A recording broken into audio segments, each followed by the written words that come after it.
В 20-30-х годах прошлого столетия в Крыму появились новые типы учебных заведений – школы первой и второй ступени. Это был рассвет системы крымско-татарского народного образования.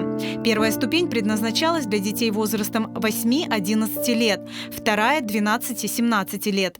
В 1924 году, благодаря усилиям крымско-татарской интеллигенции, на родном языке обучалось 15 тысяч учащихся в 351 крымско-татарской начальной школе. Всего в Крыму тогда насчитывалось 846 школ первой ступени. Значительно медленнее росло количество крымско-татарских школ второй ступени. В 1925 году их насчитывалось всего 14.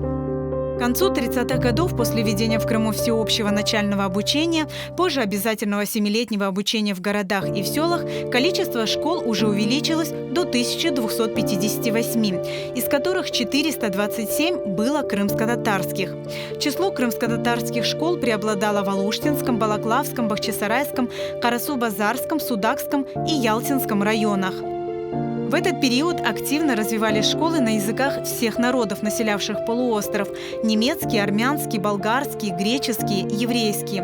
В них обучались 200 тысяч детей, из которых 45 тысяч были крымские татары. С увеличением количества учебных заведений росла потребность и в подготовленных педагогических кадрах. Тогда открываются педагогические техникумы в Кефе, Ялте, Ахмеджите. В эти же годы начал действовать и крымско-татарский фельдшерско-акушерский техникум в Ахмеджите.